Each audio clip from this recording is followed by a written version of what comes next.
கர்த்தர் நல்லவர். எடுத்து வாசிப்போமே. எளியவனையோ சிறுமை நின்று எடுத்து உயர்ந்த அடைக்கலத்திலே வைத்து, எளியவனையோ சிறுமையில் நின்று எடுத்து உயர்ந்த அடைக்கலத்திலே வைத்து அவன் வம்சங்களை மந்தையை போல் ஆக்குகிறார். கண்களை மூடி. எளியவனை சிறுமையில் எடுத்து உயர்ந்த அடைக்கலத்துல வைத்து அவன் வம்சங்களை மந்தை போல் ஆக்குற ஆண்டவர் நம்முடைய ஆண்டவர். உள்ளத்திலிருந்து சொல்லுவோம், ஆண்டவரை நீங்க பேசுங்க, நாங்க கேட்கிறோம். நீங்க பேசுங்க, நாங்க கேட்கிறோம். ஆண்டவரை இந்த வார்த்தைக்காய் காத்திருக்கிறோம். ஒரு விஷயம் நீங்க பேசுங்க ஆண்டவரை. என்னை மறைத்து நீங்க வெளிப்படுங்க. உங்க நாமம் மகிமைப்படட்டும் ஆண்டவரே. உங்க ராஜ்யம் கட்டப்படட்டும். இயேசுவின் இன்ப நாமத்திலே ஜெபிக்கிறோம் அன்பின் நல்ல தகப்பனே. ஆமென். அல்லேலூயா. கடந்த 3 வாரங்கள் இதை தொடர்ந்து பார்க்கிறது. 4வது வாரம், இன்னும் 5வது வாரமும் இருக்கிறது. அடுத்த வாரம் 30ஆம் தேதி நமக்கு கடைசி ஞாயிற்றுக்கிழமை. அதுக்கு அந்த வாரம் 1ஆம் தேதி திங்கட்கிழமை இருக்குது. திங்கட்கிழமை நமக்கு வாக்குத்தத்த ஆராதனை இருக்கும். ஆகவே அதிலும் கலந்து கொள்ளுங்க. கர்த்தர் உங்களை ஆசீர்வதிப்பாரா. அல்லேலூயா. அதே வாரத்தில் வெள்ளிக்கிழமை நமக்கு 5ஆம் தேதி இரவு ஜெபம், 12 மணி நேரம் இரவு ஜெபம் இருக்கும். வியாழக்கிழமை நேரம் 4ஆம் தேதி இரவு இருந்து 5ஆம் தேதி வரைக்கும் அந்த 12 மணி நேர இரவு ஜெபம் இருக்கும். அதிலும் இப்பொழுது அதுக்கு ஆயத்தப்படுங்க. கர்த்தர் உங்களை ஆசீர்வதிப்பார். அல்லேலூயா. கர்த்தர் நல்லவர், கர்த்தர் நல்லவர். இப்ப இங்க பார்க்கிறோம், எளியவனையோ சிறுமையிலிருந்து எடுத்து உயர்ந்த அடைக்கலத்தில் வைத்து அவன் வம்சங்களை என்னவாக்குவாரா, மந்தையை போல பெருக பண்ணுவான். இப்ப நம்ம எளியவனை சிறுமையிலிருந்து எடுத்த காரியங்கள் எல்லாம் பார்த்தோம்.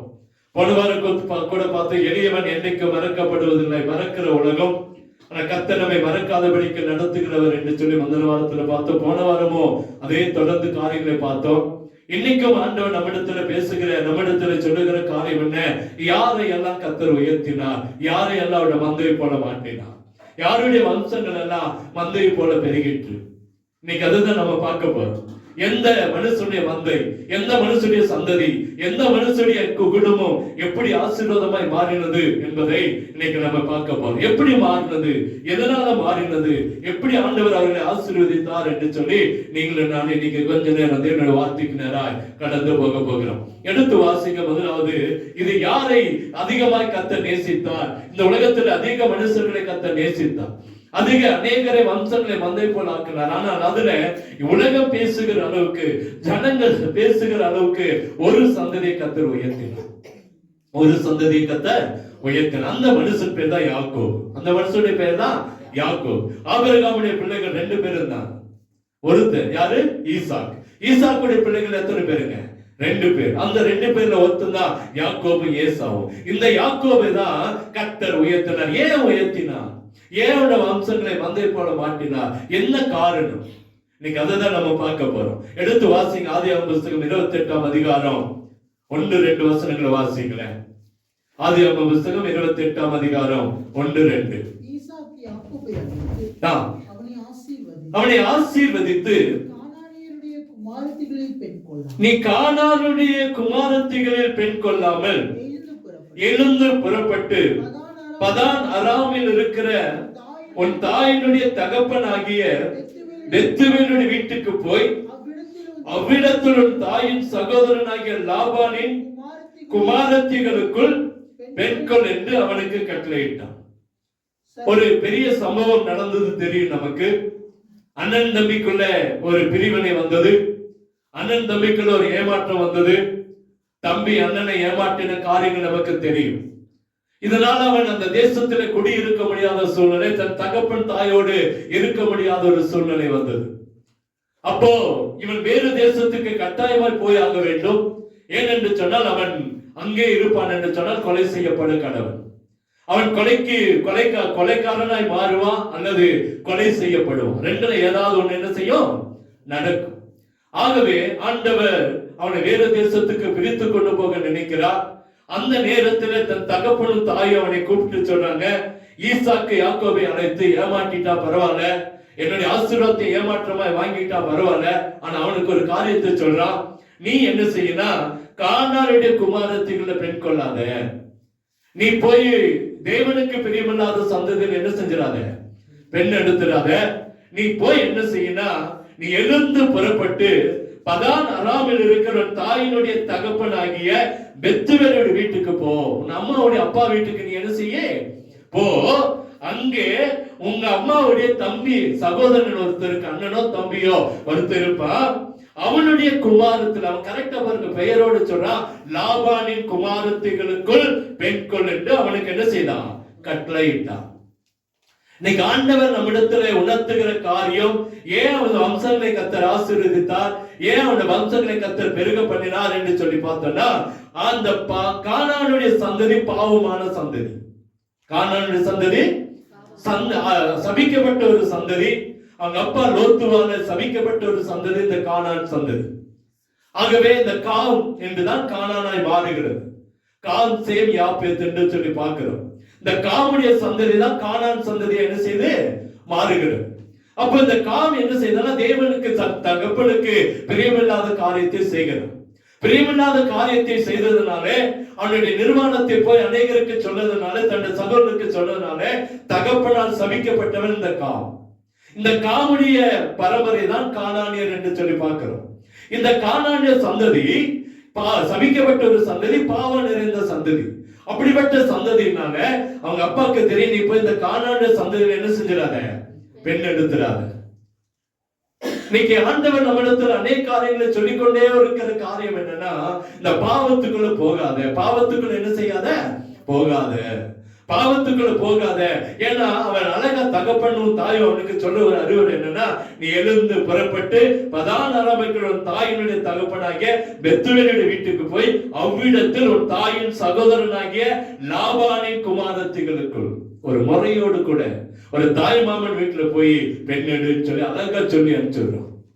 இன்னைக்கு இது பாவமான சந்ததிக்குள்ள மாட்டிக்கொள்ள கூடாது என்று சொல்லிதான் ஆண்டவர் நம்மிடத்துல கடைசி நாட்களா இருக்கிறதுனால, இந்த வருஷத்தின் கடைசியா இருக்கிறோம். ஒருவேளை ஆண்டோட வருகை சீக்கிரத்தில் இருந்தாலும் நம்ம அநேக நேரத்தில் சிக்கி கொண்டிருக்கிற இந்த பாவத்தின் காரியங்களிலிருந்து வெளியே வர வேண்டும் என்று கர்த்தர் விரும்புகிறார்.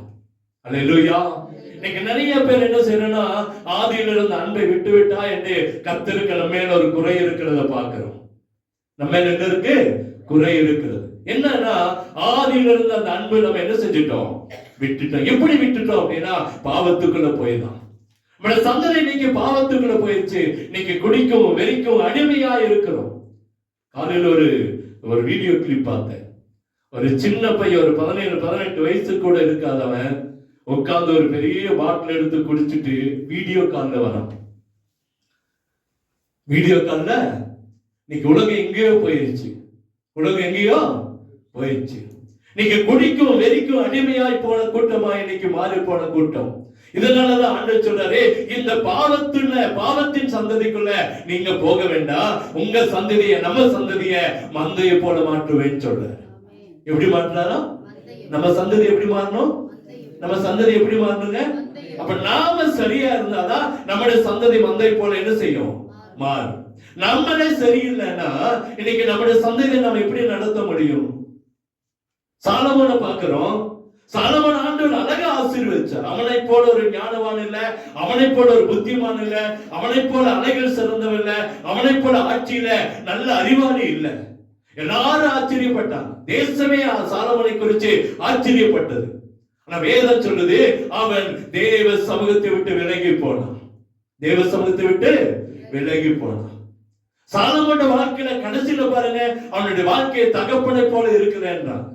தாவீதை போல அவனுடைய வாழ்க்கை இல்ல. அவன் எல்லாருக்குள்ள போனா, அவன் எங்க போயிட்டான்னு சொன்னா, பாவத்தின் சந்ததிக்குள்ள போய் அநேக பெண்களை திருமணம் முடிச்சு கடைசியில எல்லா தெய்வங்களையும் வணக்கத்துக்குள்ள கொண்டு போயிட்டான்.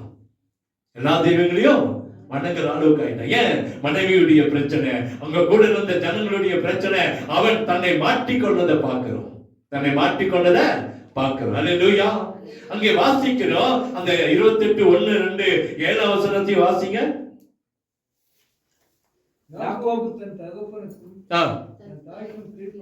கீழ்ப்படிந்து பதான் அராமுக்கு புறப்பட்டு போனதையும் ஏசா கண்டான். ஏசா பார்த்தா பாருங்க, அவன் கண்ணோக்கி பார்க்கல. என்னுடைய சந்ததி, என்னுடைய பிள்ளை எங்க போயிருக்கிறது, கானானியனுக்கு போயிருக்கூடாது. ஏன்னா அவனுடைய ஆசை எல்லாம் என்ன அப்படின்னா, தேவ சமூகத்துல இருக்கணும், என் பிள்ளைகள் நல்ல சந்ததியாய் மாறணும். இன்னைக்கு நம்ம அதிகமா ஜெபிக்க வேண்டிய ஒரு காரியம் என்னன்னா, நம்ம சந்ததிக்காக ஜெபிக்கணும்.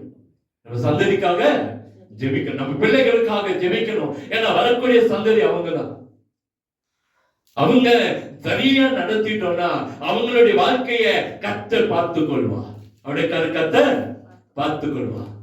இங்க யாக்கோபுக்கும் ஏசாக்கு இருந்த ஒரு பெரிய வித்தியாசம் என்ன அப்படின்னா, யாக்கோபு தேவனுக்கு அவங்க அப்பா அம்மாவுக்கு கீழ்ப்படிந்து கடந்து போனதுனால அவன் சந்ததியை கர்த்தர் ஆசீர்வதித்தார். ஆனா ஏசாவுடைய சந்ததி இருந்துச்சு. ஆனா ஏசா பாருங்க, எடுத்து வாசிங்க, அதே 28ஆம் அதிகாரம் 8-9 வாசிங்க. கானானுடைய குமாரத்திகள் தன் தகப்பனாகிய ஈசாக்கின் பார்வைக்கு ஆகாதவர்கள் என்பதை ஏசா அறிந்ததினால். எப்படிங்க? ஈசாக்கின் பார்வைக்கு ஆகாதவர்கள் என்பதை ஏசா அறிந்ததினாலும் ஏசா இஸ்மவேலிடத்துக்கு போய் தனக்கு முன்னிருந்த மனைவிகளும் அன்றி ஆபிரகாமுடைய குமாரனாகிய இஸ்மவேலின் குமாரத்தியும் நெபாயோத்தின் சகோதரியும் ஆகிய மகளாத்தையும் விவாகம் பண்ணினான். பாருங்க, இவன் சரியா செஞ்ச அப்பா பேச்சை தட்டாம இவன் சரியா எங்க போயிட்டான்? அந்த இடத்துக்கு என்ன செஞ்சான்? கடந்து போனான். ஆனா இவன் என்ன செய்யறான் சொன்ன, அந்த ஏசா என்ன செய்யறான்? அப்பாவுக்கு பிடிக்காது, எங்க அப்பாவுக்கு எங்க அம்மாவுக்கு கானானிய பெண்கள் என்ன செய்யாது, பிடிக்காதுன்னு சொல்லி தெரிந்துமே போய் கானானிய பெண்ணை என்ன செய்கிறான்? திருமணம் பண்ணுகிறான். இங்க நிறைய பிள்ளைங்க அப்படி இருப்பாங்க. நமக்கு விரோதமாய் நம்ம என்ன சொல்றது அவங்க என்ன கேட்கறது, நமக்கு விரோதமாவே காரியங்களை செய்வாங்க. அப்பா அம்மாவுக்கு விரோதமாய், ஊழியக்காரனுக்கு விரோதமாய் அவங்க நினைச்சுக்கிறாங்க எங்க அப்பா அம்மா வேதனைப்படுவாங்க, எங்க அப்பா பாஸ்டர் வேதனைப்படுவார். இல்ல, ஆண்டவர் நம்மளை குறித்து வேதனைப்படுவார். அல்லேலூயா. அன்னைக்கு ஏசாவை குறித்து அன்னைக்கு ஆண்டவர் வேதனைப்பட்டார். அதனாலதான் அவனுடைய சந்ததி வம்சங்கள் மந்தையை போல பெருகிறது. யாக்கோபை குறித்து கர்த்தர் சந்தோஷப்பட்டார். அதனால யாக்கோபுடைய சந்ததி பலுகி பெருகிற்று. நீங்க நம்முடைய சுபாவங்கள், நம்முடைய காரியங்கள் யாரை கனப்படுத்துகிறது, யாரை மகிமைப்படுத்துகிறது பார்த்தோம்னா அது தேவனையா அல்லது உலகத்தையா நம்மளே புரிஞ்சு கொள்ள முடியும். நம்மளே என்ன செய்ய முடியும்? ஏசாவுடைய வாழ்க்கை தேவனுக்கு பிரியமில்லாத வாழ்க்கை. யாக்கோபின் சந்ததி பெருக காரணம் என்ன? அந்த வார்த்தைக்கு அவன் கட்டுப்பட்டான். இந்த வார்த்தைக்கு அவன் கட்டுப்பட்ட. யாக்கு சாலமோனை குறித்து பார்க்கிற அந்த இடத்துல, சாலமோன் தேவனுக்கு பிரியமில்லாத காரியங்களை செய்தனால அவனுடைய சந்ததியில் அநேக பேர் வெட்டுண்டு போனாங்க. அவங்க பையன் கூட சரியா ராஜாவாய் அபிஷேகம் பண்ணப்படாம ஒரு சில ஆண்டுகளுக்குள்ளாக அவனுடைய ராஜ்யபாரம் முடிந்து போனது. அவனுக்கும் ரெகொபெயாமுக்கும் யுத்தம் நடந்து கொண்டே இருந்தது. யுத்தம் நடந்து கொண்டே இருந்தது. சாலமோன் மகன் ரெகொபெயாம், இன்னொருத்த ரெகொபெயாம், 2 பேருக்கு சண்டை. யுத்தம் மாறவே இல்லை. அல்லேலூயா. இங்கே ஆண்டவர் நம்மிடத்தில் எதிர்பார்க்கிற காரியம் என்ன? கானானிய குமாரத்திகளிலே திருமணம் செய்யாதபடிக்கு யாக்கோபு தன்னை காத்துக் கொண்டான். பாவத்துக்கு நேராய் போகல, அக்கிரமத்துக்கு நேராய் போகல, அநியாயத்துக்கு நேராய் போல. பாவம் செய்தது உண்மைதான், தன்னை அண்ணனை ஏமாற்றுவது உண்மைதான், தன் தகப்பனை ஏமாற்றுவது உண்மைதான். ஆனா தேவனுக்கு பிரியமில்லாத எந்த காரியத்தையும் அவன் செய்யவே இல்லை கடைசி வரைக்கும். எடுத்து வாசிங்களா? அதே ஆதியாகமம் 28:17 வாசிங்க. ஒரு இடத்தில் வந்து சூரியன் அஸ்தமித்தபடியினால் அங்கே ராத்தங்கி அவ்விடத்து கற்களில் ஒன்றை எடுத்து தன் தலையின் கீழ் வைத்து அங்கே நித்திரை செய்யும்படி படுத்துக் கொண்டான். அல்லேலூயா. 2வது அவன் பாவத்துக்கு நேரா போகல. 2வது தன்னுடைய பலத்துல ஓடல. அவன் தன்னுடைய பலத்துல ஓடல. அவனுக்கு யாருமே கேட்பாரு கிடந்த, அவன் நைட்டு பூரா நடந்திருக்கலாம், இல்ல வேறு வழியா போயிருக்கலாம். அவன் பாருங்க, ஒரு இரவு வந்த உடனே, ஒரு குறிப்பிட்ட நேரம் வந்த உடனே ஒரு இடத்துல படுக்க ஆரம்பிச்சுட்டான். தன்னுடைய அவன் தைரியம் இல்லாம வனாந்தரத்தில் நடந்திருக்க மாட்டான். அப்படிதானுங்களே? அவன் தனியா போறான், தைரியம் இல்லாம இருந்திருக்குமா? இருந்திருக்கும். வனாந்தரத்துல நடக்கிறான். சிங்கம் இருந்துச்சு, அன்னைக்கு கரடி இருந்துச்சு, அன்னைக்கு அதே காரியங்கள் இருந்த இடம். கொடுமையான, அதாவது நிறைய சிங்கங்கள் இருந்த, பார சிங்கங்கள் இருந்தது அந்த வழியில எல்லாம். கரடிகள் இருந்த இடம் இன்னைக்கு இருக்கு, அன்னைக்கும் இருக்கு. அப்போ அப்படிப்பட்ட நேரத்துல, அப்படிப்பட்ட இடத்துல இவன் தைரியசாலியா இல்லாம இருந்திருக்க மாட்டான். ஆனா அவன் குறிப்பிட்ட இடத்துல போய் படுத்துக் கொண்டான். குறிப்பிட்ட இடத்துல படுத்துக் கொண்டான். அவனுக்கு தெரியும் இரவுல வேண்டாம், இது ஒரு இரவு, துஷ்ட மிருகங்கள் நடக்கிற இடம், இனி இதுல நடக்க வேண்டாம், இதுல நீ என்ன செய்ய வேண்டாம், நடக்கணும். ஒரு இடத்துல படுத்துட்டான். தன்னை அங்கே அந்த தேவ சபத்துல அவன் அர்ப்பணிக்கிறத பார்க்கிறோம். அதனாலதான் அங்க ஒரு பெரிய அற்புதத்தை, ஒரு பெரிய ஒரு தரிசனத்தை அவனுக்கு கர்த்தர் காட்டுகிறார். அல்லேலூயா. இன்னைக்கு நம்முடைய சுய பலத்துல ஓடிக்கொண்டு இருக்கிறோம். இன்னைக்கு நம்முடைய பலத்துல ஓடிக்கொண்டு இருக்கிறோம். ஒரு நாள் வரும்போது எல்லாவற்றையும் இழந்து நிற்போம். அன்னைக்கு யார்தான் நம்மளை பலப்படுத்தணுங்க? கர்த்தர் தான். அன்னைக்கு வந்து ஆண்டவரே என் பலவீனத்துல இருக்கிறப்பா என்ன பலப்படுத்துங்கன்னு சொல்றோம். இப்பொழுது நம்முடைய பலத்தினால அல்ல, நம்முடைய சுயத்தினால அல்ல, ஒவ்வொரு நாளும் தேவ சமூகத்தில் உட்கார்ந்து ஆண்டவரே என்னுடைய பலத்துல இல்ல, என்னுடைய சுயத்துல இல்லப்பா, உங்க பலத்துல ஓட எனக்கு கிருபை தாங்கன்னு சொல்லி கேட்டு பாருங்க. நிச்சயமா கர்த்தர் ஒரு அற்புதத்தை செய்வார். யாக்கோபு அதான் செஞ்சான். தன்னுடைய பலத்தால் ஓடல, அங்கே அமர்ந்து இருக்கிறத பார்க்கிறோம். அல்லேலூயா. யாத்திராகமம் 14ஆம் அதிகாரம் 6 இருந்து 8 வரைக்கும் நீங்க வாசித்து பார்த்தீங்கன்னா அங்கே பார்வோனை குறித்து பார்க்கிறோம். தன்னுடைய பலத்துல ஓடுனான். பெரிய ரதத்தை கொண்டு வந்தான். அந்த தேசத்தில் இருக்கிற ரதங்களை எல்லாம் கொண்டு வந்து இஸ்ரவேலரை அழிச்சிருவேன்னு நினைச்சான். கடைசியில் அவனே அழிஞ்சு போனான். வீட்டுல போய் வாசித்து பாருங்க. இந்த யாத்திராகம புத்தகம் 14ஆம் அதிகாரம் 6 இருந்து 8 வரைக்கும் அங்கே பார்வோனை குறித்து தன் பலத்துல ரதங்களை எடுத்துக்கொண்டு நடந்தான்.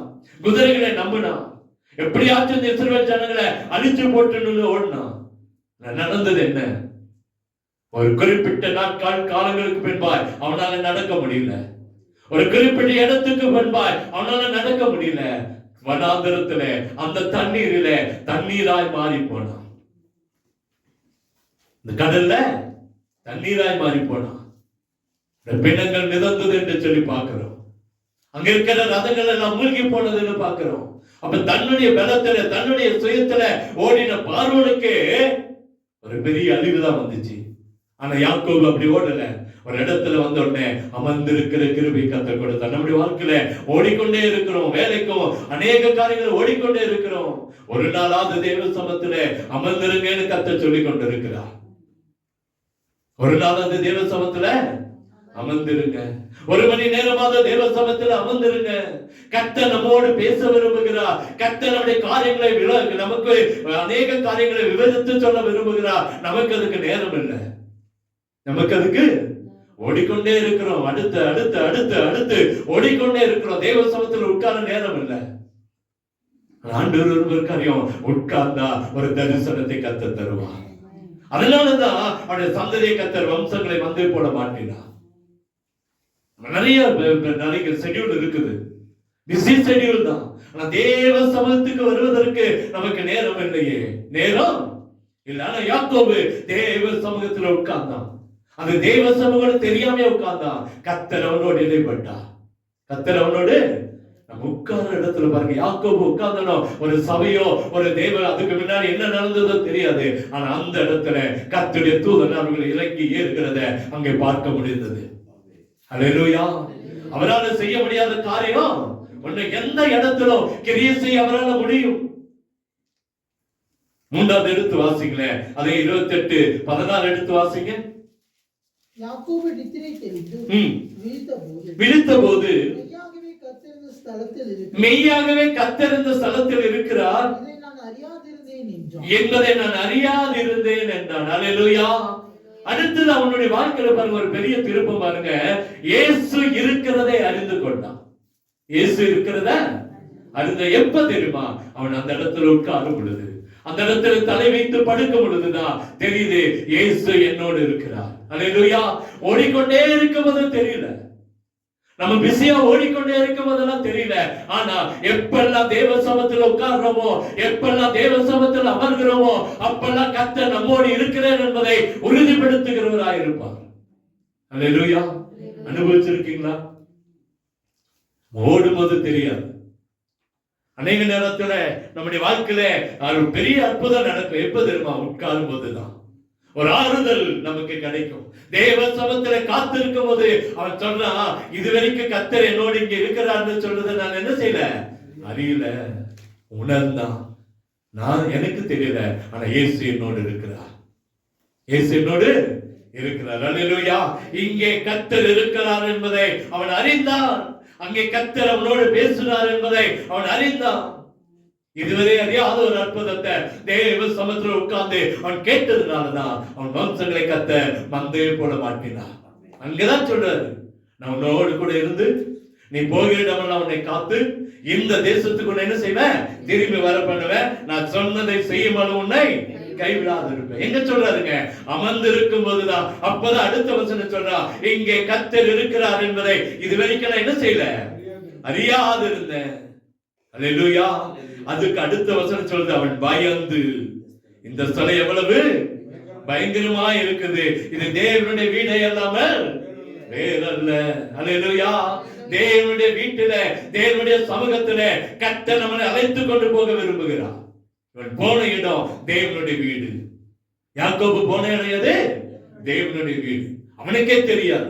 ஒரு இடத்துல உட்கார்றான், சரி உட்கார்ந்து தூங்கினான். இன்னைக்கு ஒரு பக்கத்துல இருக்கிற ஒரு கல் எடுத்தா தலைக்கு வச்சா படுத்துட்டான். ஆனா அங்கதான் தேவனுடைய வீடு இருந்ததை கர்த்தர் அவனுக்கு உணர்த்தி காட்டினான். அல்லேலூயா. பிரச்சனைகள் மத்தியில, வேதனைகள் மத்தியில தேவ சமூகத்தில உட்கார்ந்திருந்த யாக்கோபுக்கு கர்த்தர் அவன் வம்சங்களை மந்தை போட மாட்டினான். உங்களுடைய வாழ்க்கையில, என்னுடைய வாழ்க்கையிலும் கர்த்தர் அதை தான் விரும்புகிறார். சிறுவன் எடுத்து உயர்ந்த அடைக்கலத்தில் வைத்து அவன் வம்சங்களை மந்தையை போல மாட்டுவேன்னு சொல்றாரு. எப்ப நடக்கும்? யாக்கோபுக்குள்ள இருந்த குணம் நமக்குள்ள வரும் பொழுதுதான் நம்முடைய வம்சங்களை கர்த்தர் மந்தையை போல மாட்ட முடியும். அடுத்தது பாருங்க, ஒரு பொருத்தப்பட்டா அதை 28ஆம் அதிகாரம் 20-22 வரைக்கும். தேவன் என்னோடு இருந்து நான் போகிற இந்த வழியில என்னை காப்பாற்றி உண்ண ஆகாரமும் உடுக்க வஸ்திரமும் எனக்கு தந்து என்னை என் தகப்பன் வீட்டுக்கு சமாதானத்தோடு திரும்பி வர பண்ணுவாரானால் கர்த்தர் எனக்கு தேவனாய் இருப்பார். நான் தூணாக நிறுத்தின இந்த கல் தேவனுக்கு வீடாகும்.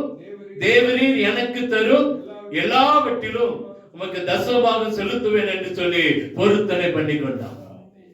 அடுத்தது அவனுக்குள்ள ஒரு மாற்றம் வர காரணம், கர்த்தர் அவனோடு பேசின உடனே அவன் தன்னை அர்ப்பணிக்கிறத பார்க்கிறோம். என்ன செய்யறான்? அர்ப்பணிக்கிறான்.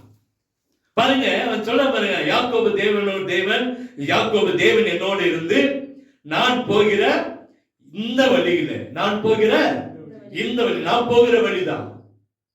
நான் இப்போ இன்னொருத்தர் சொல்ற வழி இல்லை, என்னுடைய வழியில நான் போக போறேன். இந்த வழியில என்னை காப்பாற்றி உண்ண ஆகாரமும் உடுக்க வஸ்திரமும் எனக்கு தந்து என்னை என் தகப்பன் வீட்டுக்கு சமாதானத்தோடு திரும்பி வர பண்ணுவாரானால் கர்த்தர் எனக்கு தேவனாய் இருப்பார்.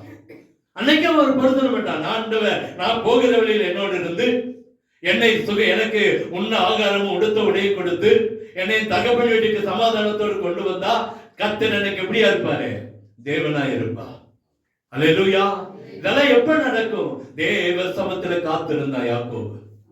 தேவனோடு போராடினா அந்த அடுத்த காரியங்களை பார்க்கிறான். இங்கே அவன் போராட எதுவுமே சொல்ல, தேவனோடு கூட உறவாடுகிறவனாய், தேவனுடைய தரிசனத்தை பார்க்கிறவனாய் கர்த்தர் அவனை மாட்டினான். இன்னைக்கு ஆண்டவர் உங்களிடத்திலோ என்னுடைய இடத்திலோ எதிர்பார்க்கிற நம்ம சந்ததி பழுகணும், நம்முடைய வம்சங்கள் பழுகி பெருகணும்னு சொன்னா யாக்கோபுக்குள்ள இருந்த அந்த குணம், யாக்கோபுக்குள்ள இருந்த அந்த பொருத்தனை நமக்குள்ளே கர்த்தர் எதிர்பார்க்கிறார். அல்லேலூயா. நமக்கு கர்த்தர் ஒரு பொருத்தனை நம்ம இடத்துல ஒவ்வொரு நாளும், ஆண்டவரே இந்த காரியத்தை எனக்கு செய்ய ஆண்டவரே, நான் உண்மையா இருப்பேன், நான் உண்மையா இருப்பேன். சொல்லலாம், எனக்கு இந்த காரியங்கள் எல்லாம் செஞ்சீங்கன்னா நிச்சயமா நான் உமக்கு உண்மையா இருப்பேன், எனக்கு கிடைக்கிற பணத்துல எல்லாம் உமக்கு தசமபாகத்தை தருவேன். அல்லேலூயா. நம்ம நினைக்கிறோம் இது காணிக்க தசமபாகத்தை குறிச்சு அல்ல, அவனுடைய பொருத்தனை அங்க பார்க்கிறோம், அங்கே பார்க்கிறோம். நாம கொடுக்கிற ஒவ்வொரு பணமும் தேவ சமத்துல விதைக்கிறோம் என்று அர்த்தம். என்ன செய்யறோம்? விதைக்கிறோம். ஒரு நாள் கர்த்தர் அதை அறுவடை செய்ய கர்த்தர் உதவி செய்வார். நம்ம எந்த அளவுல அறுவடை கொடுக்கிறோமோ அந்த அளவுக்கு கர்த்தர் நம்முடைய வாழ்க்கையில அறுவடை கர்த்தர் கொடுக்கிறார்.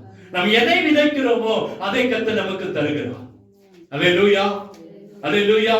இது பரலோகத்தின் அக்கவுண்ட்ல சேர்த்தது. நீங்க கொடுக்கிற ₹1 காணிக்கனாலும் அது யாருடைய அக்கவுண்ட்ல போதுங்க? உங்க அக்கவுண்ட்ல ஆண்டவருடைய சமூகத்துக்கு போயிருக்கு. இப்ப நீங்க படைத்தீங்க பாருங்க, இந்த காணிக்கையோட அக்கவுண்ட் யாருடைய சமூகத்துல போயிடுச்சு? தேவ கரத்துல உங்க அக்கவுண்ட்ல எழுதிருக்கு. நீங்க கொடுத்தது அவர் ஒரு அக்கவுண்ட் நோட்டு வச்சு எழுதி வச்சிருக்கிறார். பாஸ்டருக்கு கொடுத்திருக்கலாம், சபைக்கு கொடுத்திருக்கலாம். ஆனா உங்களுடைய அக்கௌண்ட் பரலோகத்தில் இருக்கு. நீங்க எந்த அளவுக்கு கொடுக்கிறீங்களோ அந்த அளவுக்கு கர்த்தர் அதை திருப்பி கொடுக்கிற ஆண்டவர் நம்முடைய ஆண்டவர். நான் ஏற்கனவே சொன்னேன்னு தெரியல, ஒரு சம்பவத்தை சொல்றேன். ஒரு மனுஷனுக்கு 5 நெல் மூட்டைகள் கொடுத்தார். அவன் என்ன செஞ்சான்னு சொன்னா 2 மூட்டையை தனக்குன்னு வைத்துட்டு 3 மூட்டையை விவசாயம் பண்ணான். 3 மூட்டையை விவசாயம் பண்ணான். 2 மூட்டை தனக்கு ஆகாரத்துக்கு வச்சுட்டு 3 மூட்டையை விவசாயம் பண்ணிட்டான். அவனுக்கு எத்தனை மூட்டை கிடைச்சிருக்கும்? 6 மூட்டை கிடைச்சு. ரெட்டிப்பான ஆசீர்வாதம் தானே. கர்த்தர் கொடுக்கிறது 10 ரூபா போட்டா 20 ரூபா, 20 ரூபா போட்டா 40 ரூபா. நம்ம எதை விதைச்சிருக்கிறோம் அது அப்படியே 2 மடங்கா கர்த்தர் என்ன செய்யறாரு? தர. 100 ரூபா போட்டா 200 ரூபா நமக்கு. அதுதான் ஆண்டவருடைய திட்டம், அதான் ஆண்டவருடைய கட்டளை. நம்ம அந்த ஆண்டவருக்கு கொடுக்கிறதுல எந்த அளவுக்கு நம்ம உண்மையா இருக்கிறோமோ அந்த அளவுக்கு தான் நம்முடைய குடும்பத்துல நம்முடைய வம்சங்களை கர்த்தர் பலிக்கு பெருக பண்ணுவார். அல்லேலூயா. அவன் வாழ்க்கையில 3 மூட்டை விதைச்சா 6 மூட்டை கிடைச்சு, அதுல 2 மூட்டை அவன் சாப்பாட்டுக்கு எடுத்துட்டான். மீதி எவ்வளவு வந்திருக்கும்? 4 மூட்டை. அடுத்த வருஷத்துக்கு அவனுக்கு 2 மூட்டை சாப்பாட்டுக்கு வந்துருச்சு. மீதி எத்தனை மூட்டை ஆயிடுச்சு? 4 மூட்டை. 4 மூட்டையை விதைச்சான். எத்தனை மூட்டை கிடைச்சிருக்கும்? 8 மூட்டை கிடைச்சு. அந்த 8 மூட்டையில 2 மூட்டையை சாப்பாட்டுக்கு எடுத்து வச்சுட்டான். மீதி எத்தனை மூட்டை விதைச்சான்? 6 மூட்டை வச்சு எத்தனை மூட்டை கிடைச்சிருக்கும்? 12 மூட்டை. ஒரு வருஷத்துல 3 போகும். அவனுக்கு எத்தனை இருந்தது? எத்தனை மூட்டை? 5 மூட்டை. இப்ப கை நிற்கிறது எத்தனை மூட்டை? 12 மூட்டை. கர்த்தர் ஆசீர்வதித்தாரா இல்லையா? ஆசீர்வதிச்சார். இதே மனுஷன் இன்னொரு மனுஷன் இதே மாதிரி 5 மூட்டை கர்த்தர் நெல்லை கொடுத்தார். இன்னொரு மனுஷனுக்கு அதே 5 மூட்டை நெல்லை அவன் தன்னுடைய சாப்பாட்டுக்கு 3 மூட்டை எடுத்து வச்சுட்டு 2 மூட்டை விதைச்சான். எத்தனை மூட்டை வச்சானா? 2 மூட்டை. எத்தனை மூட்டை சாப்பாட்டுக்கு எடுத்து வச்சுட்டான்? 3 மூட்டை போச்சா. மீதி எவ்வளவு இருக்கு? 2 மூட்டை இருக்கு. அந்த 2 மூட்டையை விதைச்சான். ரெட்டிப்பான ஆசீர்வாதம் எவ்வளவுங்க? 4 மூட்டை. இப்ப அடுத்த வருஷம் அவனுக்கு சாப்பாட்டுக்கு எவ்வளவு வேணும்? 3 மூட்டை வேணும் இல்லையா? ஐயா கட்ட சொல்றாரு பாருங்க. ஏன்னா ஃபர்ஸ்ட் எத்தனை மூட்டை எடுத்து வச்சிருக்கான்? அவன் கொஞ்சம் சாப்பாடு நாம போல. அப்ப அவன் என்ன செஞ்சு வச்சுட்டான்? இவன் 2 மூட்டை எடுத்து அவன் எவ்வளவு எடுத்துட்டான்? 3 மூட்டை எடுத்து. அப்ப 4 மூட்டை வந்திருக்கு. அப்ப எத்தனை மூட்டை அவன் சாப்பாட்டுக்கு எடுக்கணும்? ஏன்னா போன டைம்ல திருப்தியா சாப்பிட்டானே. போன மூட்டை 3 மூட்டை எடுத்து சாப்பிட்டான். இந்த மூட்டை 2 மூட்டை. இந்த டைம் 2 மூட்டை எடுத்தாலும் பட்னியா இருக்கணும் ஒரு நேரம். அதனால 3 மூட்டை எடுத்துட்டா. மீதி எவ்வளவு இருக்கு? 1 இருக்கு. 1 விதைச்சு எத்தனை மூட்டை கிடைச்சிருக்கும்? 2 மூட்டைக்கு. அடுத்த முறை சாப்பாட்டுக்கே வெளியில 2 மூட்டைக்குதா? அடுத்த மூட்டை அவனுக்கு எவ்வளவு வேணும்? 1 மூட்டை கடன் வாங்கணும். 1 மூட்டை ஏற்கனவே 4 மூட்டை 2 மூட்டை தான் விளைஞ்சிச்சு. இவனுக்கு இந்த வருஷம் போகத்துக்கு எவ்வளவு? சாப்பாட்டுக்கு எவ்வளவு வேணுங்க? 3 மூட்டை வேணும். அப்புறம் இருக்கிறது 2. பக்கத்து வீட்டுல இருந்து 1 மூட்டை என்ன செஞ்சிருக்கணும்? கடன் வாங்கி இருக்கணும். முடிஞ்சிச்சா அவன் லைஃப்.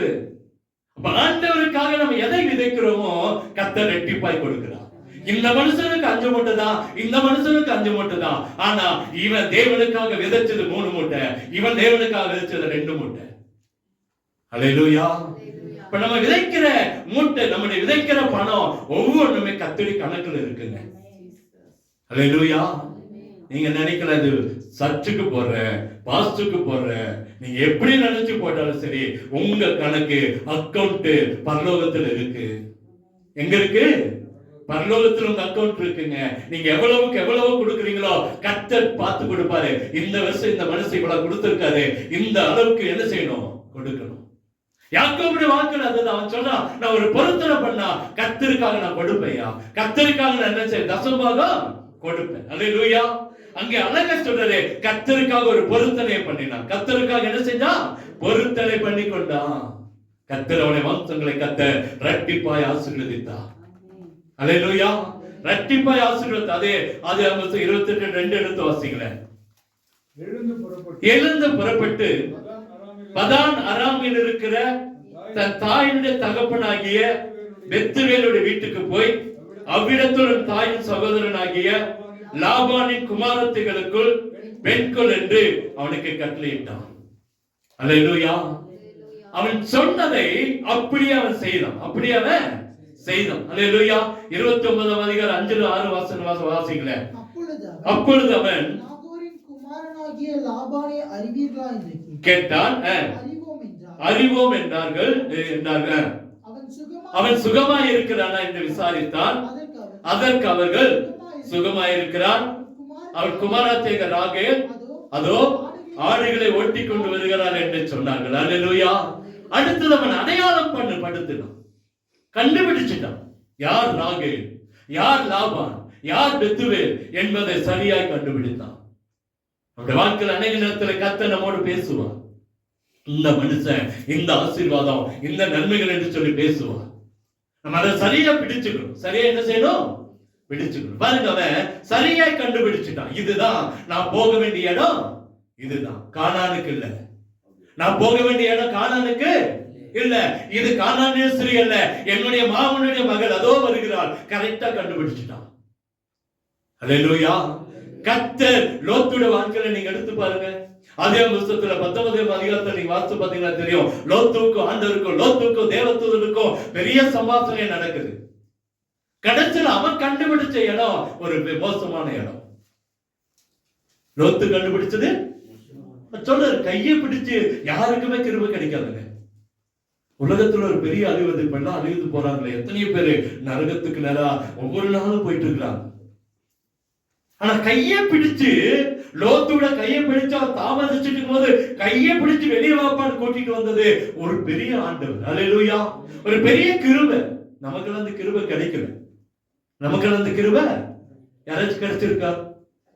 கையை பிடிச்சு வெளியே கொண்டு வந்திருக்காரா? கொண்டு வந்திருக்காரு. ஆனா நிறைய நேரத்தில் இப்படி ஒரு பகிரங்கமா தெய்வத்தூதர்கள் கரங்களை பிடிச்சு வெளியே கொண்டு வராங்க. ஆச்சரிய ஐயா, அது தூரமா இருக்குது, அது தூரமா இருக்குது, என்னால போக முடியாது. இன்னைக்கு பக்கத்தில் இருக்கிற காரியங்களை பார்த்துதான் அநேக காரியங்களை ஏமாந்து கொண்டு இருக்கிறோம். அல்லேலூயா. அது ரொம்ப தூரம் இருக்கு சபை, நமக்கு தூரம் தான் சபை. ஆனா இந்த இடத்துல கர்த்தருடைய ஆளுகை இருக்கிறத நம்மளால புரிந்து கொள்ள முடியும். அல்லேலூயா. தூரம் தான் ஒத்துக்கிறோம், பலவீனம் தான் ஒத்துக்கிறோம். நேத்து நம்மகிட்ட சாம் சொன்னோம், பாட்டி நாளைக்கு நீங்க சர்ச்சுக்கு வர வேண்டாம், மழை அதிகமா இருக்கு, இந்த ரோடு வேற போட்டுக்கிறாங்களாம். அவங்க அப்படியே கொஞ்ச நேரம் மனசுல வச்சுட்டு சிஸ்டர்கிட்ட போய் சொல்றாங்க, நாளைக்கு நான் சர்ச்சுக்கு வருவேன், நான் சர்ச்சுக்கு வீட்டுல உட்காந்து என்ன பண்ண போறேன், நான் சர்ச்சுக்கு நாளைக்கு வருவேன். அவங்க சொன்னாங்க நீங்க சர்ச்சுக்கு வாங்கன்னு தான் கூப்பிடுறோம், வேண்டான்னு சொல்லவே இல்லை, சும்மா சொன்னான் சொல்லுன்னு சொன்னனால. ஆனா இன்னைக்கு நமக்குள்ள அந்த பாரம் தூரம் தான், கஷ்டம் தான், பலவீனம் தான். ஆனா தேவனுடைய ஆளுகை இங்க இருக்கிறத நம்மளால உணர முடியுங்க. அல்லேலூயா. அங்க அவன் தூரம் தான், ஆனா ஓடி போய் அங்கே லோத்து சொல்ற ஆண்டவரே, அங்க என்னால என்ன செய்ய முடியாது, போக முடியாது ஆண்டவர், சின்ன ஊரு தான். ஆனா இதெல்லாம் நடந்ததை நீங்க பாருங்க. ஒரு பாவமான சந்ததிக்குள்ள லோத்து கடந்து போனான். இன்னைக்கு வேதனையா இருக்கு. வேதத்துல அதை போடப்பட்டிருக்கு, மறைக்கப்படல. 2 பிள்ளைகளும் தன் தகப்பனோட சஞ்சரித்து தன் தகப்பனுக்கு பிள்ளை பெற்ற ஒரு வேதனையான ஒரு சந்ததியை அங்க வேதத்துல வாசிக்கிறோம். ஏங்க தூரத்துல ஆண்டவர் சொன்ன, நீ போப்பா, நீ ஏன் போ, உன்ன அங்க போகிற வரைக்கும் இந்த தேசத்தை அழிக்க மாட்டேன்றாரு. தேசத்தை அழிக்க மாட்டேன். ஆண்டவர் செஞ்சிருப்பாரு, செஞ்சிருக்க மாட்டாருங்களா? செஞ்சிருப்பாரு. நேற்று முந்தா நாள் ஒரு ஸ்கூல் வேன் போயிட்டு இருந்துச்சு, திடீர்னு புகை பிடிச்சிருச்சு. 20 பிள்ளைங்க இருக்கிறாங்க. எத்தனை பேருங்க? 20 பிள்ளைங்க. ஆனா ஆண்டவருடைய கிருபை பாருங்க, அந்த 20 பேரையும் கர்த்தர் வெளியே கொண்டு வந்தார்.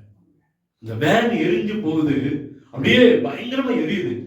எல்லாரும் ஓடுறாங்க, ஐயோ எதுவும் நடந்திருக்க கூடாது, எதுவும் நடந்திருக்க கூடாது அப்படின்னு சொல்லிட்டு அந்த 20 பிள்ளைகளை கரத்தை பிடிச்சு இந்தாண்ட கொண்டு வந்துட்டாங்க. அந்த ரோடை விட்டு அடுத்த சைடுக்கு என்ன செஞ்சுட்டாங்க, கொண்டு வந்துட்டாங்க. இதுதான் ஆண்டவருடைய கிருபை. இல்லாட்டி அந்த 20 பிள்ளைகளும் அந்த கறிக்கட்டையா போயிருக்குமே, கறிக்கட்டியா போயிருக்கும். அதை பார்த்த உடனே எனக்கு அப்படியே ஒரு நிமிஷம் அப்படியே ஒரு மாதிரி நின்றுட்டேன் அந்த செய்தியை பார்த்த உடனே. ஆனா 20 பேரும் காப்பாற்றப்பட்டான். டிரைவர் இறங்கி பார்த்திருக்கான், புகை வந்துச்சு, நல்ல வேலை பிள்ளைங்களெல்லாம் இறக்கிட்டான், பிள்ளைங்களெல்லாம் இறக்கிட்டான். இறக்காம இருந்தா அந்த வண்டி எப்படி கூடு அந்த கறிக்கட்டியா போச்சு, அதே போல இருக்குமே. ஆண்டவருடைய கிருபை பாருங்க. லோத்துக்கு அந்த கிருபை கிடைச்சிருச்சு. அந்த பிள்ளைங்க நினைச்சிருப்பாங்கல்ல, நாளைக்கு அந்த பிள்ளைங்க அந்த வண்டியை பார்க்கும் போதெல்லாம் நினைச்சிருப்பாங்க, அவங்க அப்பா அம்மா அந்த வண்டியை பார்க்கும் போதெல்லாம் நினைச்சிருப்பாங்க, ஐயோ இந்த பிள்ளை இந்த வண்டியில இருந்து காப்பாற்றப்பட்டாங்க. அல்லேலூயா. இன்னைக்கு மாத்திரம் லோத்து ஆண்டவர் காட்டியிருக்கிற இடத்துக்கு போயிருந்தா இன்னைக்கு ஒரு நல்ல சந்ததிய லோத்துக்கு கர்த்தர் கொடுத்திருப்பா. இந்த சந்ததி கெட்டு போனதுக்கு காரணம் அவனுடைய அஜாக்கிரதை தான். அல்லேலூயா. இங்கே லாபானுடைய குமாரத்திகளை சரியா கண்டுபிடிக்கிறான். சரியா? இன்னைக்கு நிறைய பிள்ளைகளுக்கு, இன்னைக்கு நிறைய பிள்ளைகள் பாத்தீங்கன்னா எங்கேயோ இருக்கிற ஒரு பிள்ளைய லவ் பண்ணி எங்கேயோ இருக்கிற காரியங்களை பார்த்துட்டு காரியங்கள் ஓடிக்கொண்டு இருக்கிறது. இந்த பெண் கொடுக்கிறது, பெண் எடுக்கிற காரியத்துல ரொம்ப ஜாக்கிரதையா இருக்கணும், ரொம்ப ஜாக்கிரதையா இருக்கணும். அல்லேலூயா. ஆண்டவர் சொல்ற இந்த கானானிய ஸ்திரீக்குள்ள, கானானிய பெண்ணுக்குள்ள நீ போயிடாதப்பா. நீ என்ன செய்யாத? போயிடாத. இந்த கானானிய ஸ்திரீகளை மாத்திரம் இல்ல, பாவத்தை குறிக்குது, அக்கிரமத்தை குறிக்குது, அநியாயத்தை குறிக்குது, மீறுதலை குறிக்குது, சாபத்தை குறிக்குது. எதிலே நம்ம சிக்கிக் கொள்ளக்கூடாதுன்னு கர்த்தர் விரும்புகிறார். யாக்கோபு அதிலே சிக்கிக் கொள்ளல. அவன் தனியா அந்த தேவ சமூகத்துல பாருங்க, முதல்ல அந்த இடத்துக்கு போறான். இரண்டாவது ஒரு தன்னுடைய பலத்துல ஓடல, உட்கார்ந்தான்.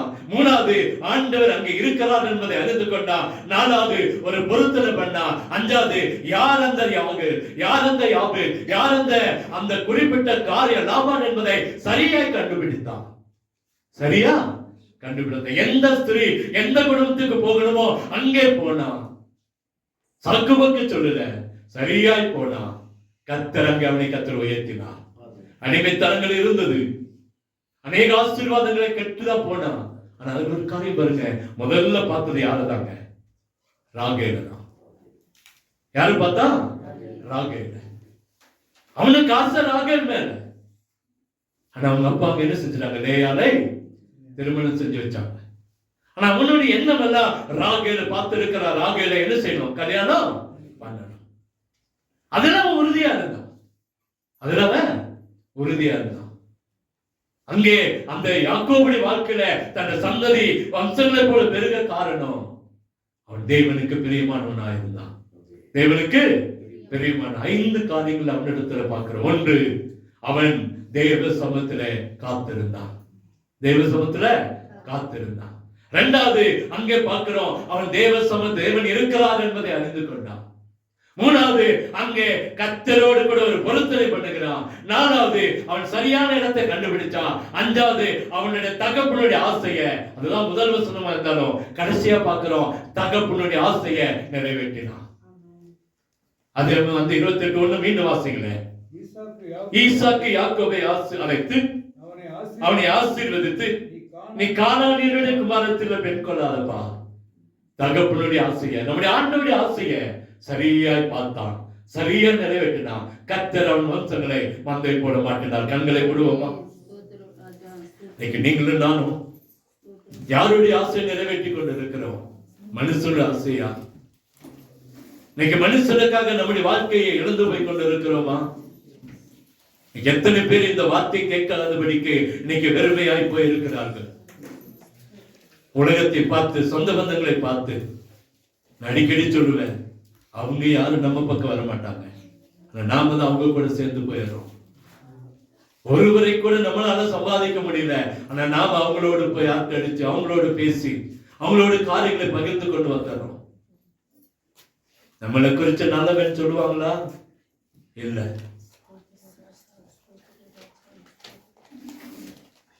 ஆண்டவருடைய கரத்துல நம்மை தாழ்த்தி ஒப்பு கொடுப்போமா? யாக்கோபுடைய சந்ததி, யாக்கோபுடைய வம்சம் மந்தை போல மாறினது. பாருங்க, நம்ம நினைக்கல, என்னடா நம்ம வாழ்க்கையில இப்படி ஆசீர்வாதம். 4 மனைவிகள், 12 பிள்ளைங்க, ஒரு மக, 13 பேர், 12 வம்சங்கள், கோத்திரங்களா மாறிச்சுங்க.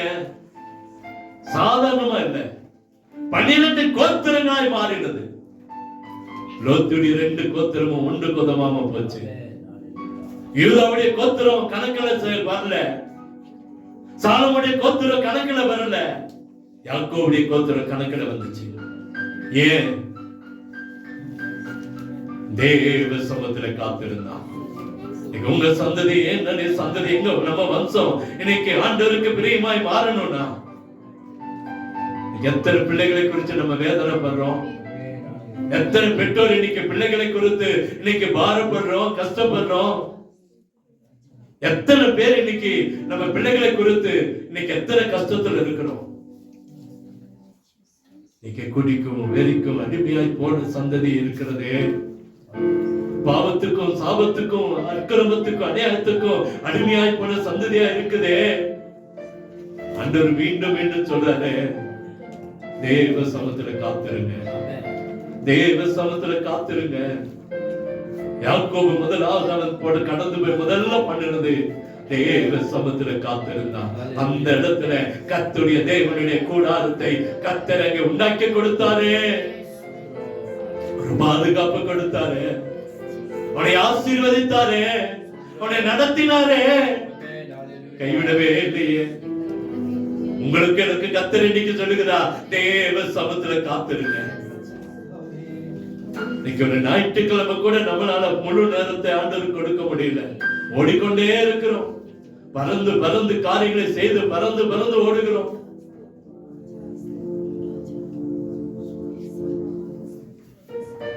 எனக்கு ஒரு ஆசை இருக்கு, ஞாயிற்றுக்கிழமை காலையிலிருந்து சாயங்காலம் வரைக்கும் ஆராதனை நடத்திட்டே இருக்கணும். ரொம்ப நாள் ஆண்டவர்ட்ட தான் கேட்கிறேன், காலையில வந்தா சாயங்காலம் வரைக்கும் நைட்டு வரைக்கும் ஆராதனை நடந்துட்டே இருக்கணும். ஆண்டவர் கொடுத்தா நான் செய்வேன். நிச்சயமா ஒரு அற்புதத்தை கர்த்தருக்கு வாழ்க்கையில சபையில செஞ்சா நான் ஓய்வு இல்லாம ஆண்டவருக்கு ஆராதனை செய்வேன். என்னுடைய ஆசை ரொம்ப நாள் ஆண்டவர்ட்ட கேட்கிறேன்.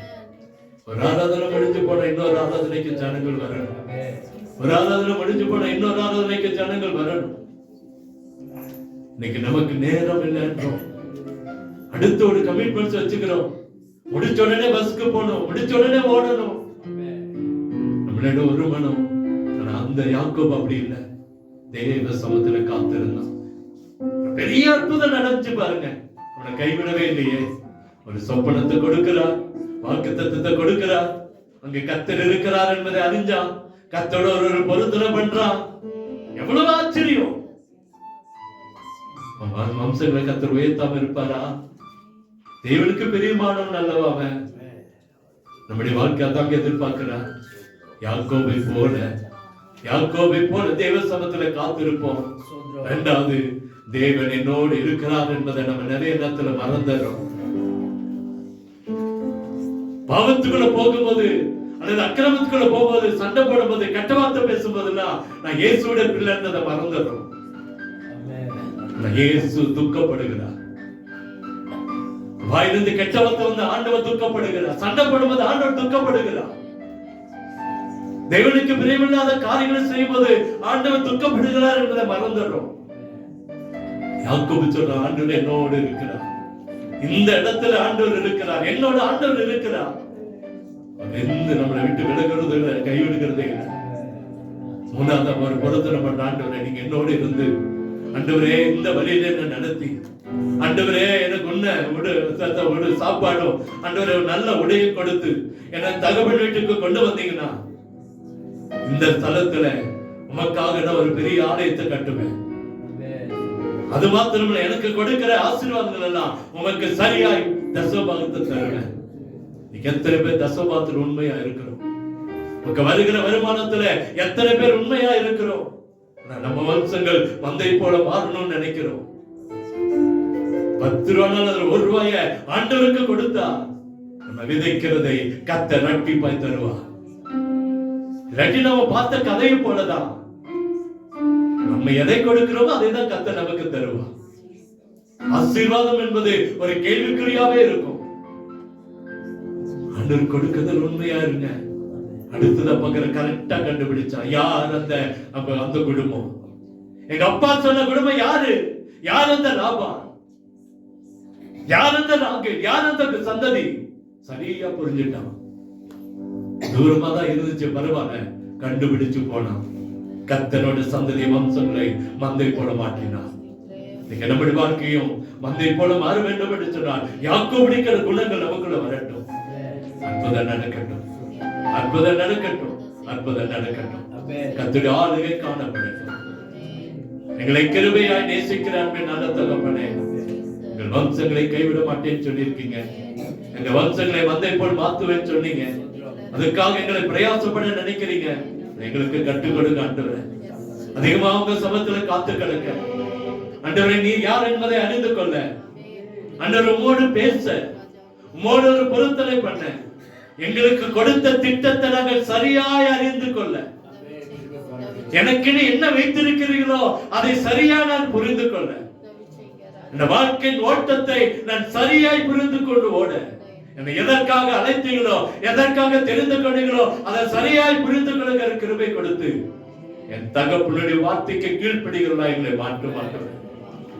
எங்களை குறித்து நீ சந்தோஷப்படணுமே ஒழிய சங்கடமோ மனசஞ்சலமோ வேண்டாம்ப்பா. அப்படியா நீர் எங்களை மாற்ற வேண்டும் என்று சொல்லி ஜெபிக்கிறோம். இந்த செய்தியை கேட்கிற பார்க்கிற எல்லாருமே உடைய கிருபை ஊட்டப்படணும். வார்த்தை கிரியை செய்யட்டாங்க. ஒவ்வொரு வீட்டில் இருக்கிற அப்பம், தண்ணீர், வருமான, பொருளாதாரங்கள் ஆசீர்வதிக்கப்படட்டும். ஒன்றிலும் குறையில்லாம நிறைவானது, மேலானது, நன்மையானது தாங்க அற்புதம் நடக்கட்டும்.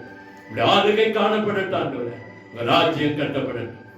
கர்த்தர் என்னோடு பேசினார் என்று திருப்தியாய் கடந்து போக உதவி செய்யுங்க. நன்மையானதை தாங்க, அற்புதங்களை செய்யுங்க. பிள்ளைகளுக்கு விடுதலை கொடுங்க. வியாதிலிருந்து விடுதலை, கடனிலிருந்து விடுதலை, போராட்டத்திலிருந்து விடுதலை, பிரச்சனையிலிருந்து விடுதலை. அன்றைய குடும்பத்தில் நித்திய சமாதானம் உண்டாகட்டும். உங்களுடைய சமாதானத்தை ஒவ்வொரு குடும்பத்திலும் நீ கர்த்தர் தந்தர வேண்டும் என்று சொல்லி ஜெபிக்கிறோம். அற்புதம் நடக்கட்டும். இயேசுவின் நாமத்தில் ஜெபிக்கிறோம் அன்பின் நல்ல தகப்பனே.